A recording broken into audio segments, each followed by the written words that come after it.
तो दोस्तों आज हम आईवी कैनोला के बारे में बात करने वाले हैं कि आईवी कैनोला में इंजेक्शन के थ्रू दवाई कैसे दी जाती है। सबसे पहले आपने सिरिंज की कैप को उतारना है। इसके बाद सिरिंज को साफ जगह पर रखें। इसके बाद आपने यहाँ पे जो वेन है वेन को हाथ से दबाना है और बाद में आपने इस स्टेप को खोलना है। इसको खोलें।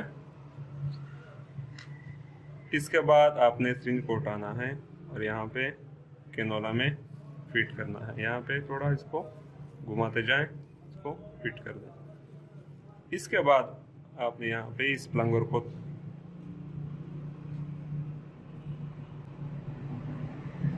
स्लोली और ग्रेजुअली आप बढ़ते जाएं और दवाई आगे